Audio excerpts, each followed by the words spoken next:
En la clase de hoy vamos a analizar el Paleolítico. El Paleolítico es, como hemos dicho anteriormente, la etapa de la historia, de la prehistoria, más larga que ha tenido el ser humano. Vamos a ver hoy cómo vivían y cuáles eran sus principales costumbres.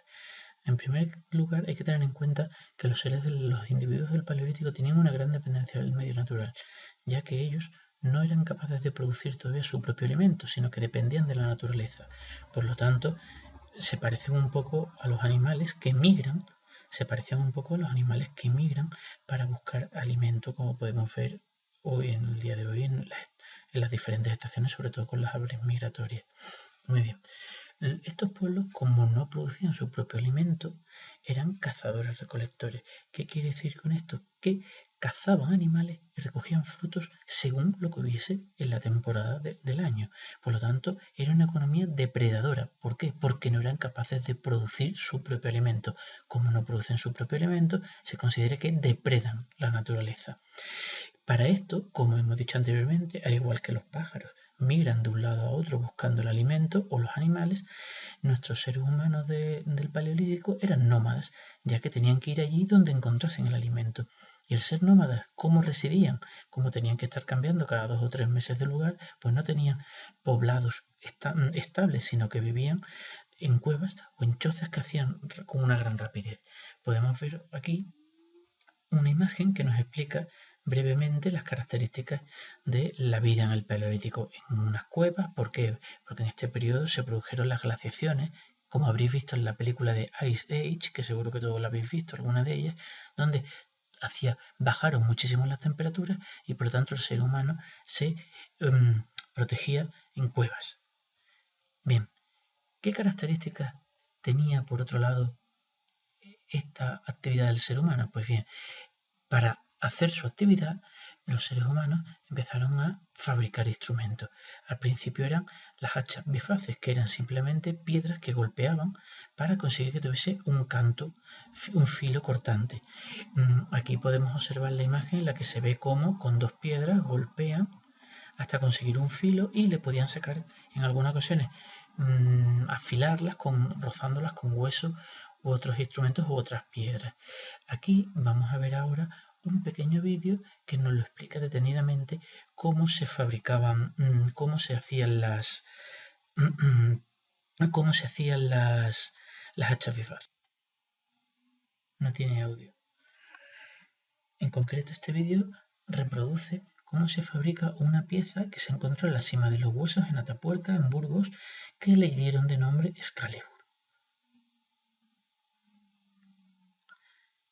Más o menos nos está reproduciendo de qué manera construían los seres humanos del Paleolítico sus hachas bifaces. Como podéis ver, cogían la piedra y empezaban a golpear. Inicialmente se consideró, mejor dicho, que lo que se quería producir es esa gran piedra que tiene el señor en la mano, la hacha bifaz, pero hay otros arqueólogos que consideran que son más bien esos pequeños trozos que caen el objeto de dar esos golpes, porque lo que se quería fabricar, como podemos ver, son esas puntas de flecha, que como podemos ver aquí, que esas puntas que utilizaban, mucho más afiladas que la bifaz, que utilizaban como pequeños puntas de flecha, arpones o como pequeños instrumentos para pulir la piel o cortar la piel. De todas maneras, como no tenemos documentos escritos, los arqueólogos no se acaban de poner de acuerdo. Fijaros cómo a través de diferentes golpes van haciendo que la piedra se vaya adaptando a la forma de la mano, como estamos viendo ahí, y es un hacha, el hacha bifaz, que se va a manejar o bien con la mano o en algunas ocasiones se le acabará poniendo un palo para que se pueda transmitir mayor fuerza cuando se golpea. Aquí podemos ver cuál sería el aspecto final. Independientemente de la fabricación de las hachas bifaces, cada vez las herramientas se fueron complicando más y se fueron haciendo progresivamente otro tipo de útiles, como arpones, anzuelos, que ya no solamente estaban hechas con piedra, sino que también estaban hechas con hueso o madera. Aquí podemos observar cómo se hacían estos. Fijaros los diferentes tipos de hachas, de pequeñas puntas de flecha, arpones, agujas para coser la ropa, arpones más sofisticados, bastones, en fin, una serie de instrumentos que permitían al ser humano conseguir ese alimento como depredador que era.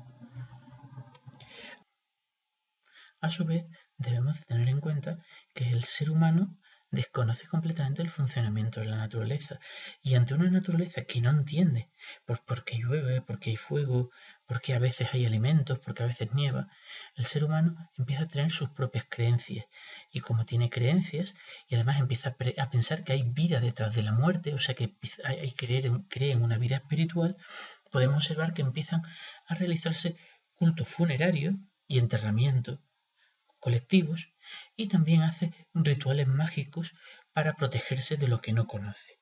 Todos estos rituales tienen una repercusión práctica en diferentes manifestaciones artísticas. En primer lugar, son el arte rupestre, que destacan las pinturas rupestres que hacen en las cuevas de las cavernas.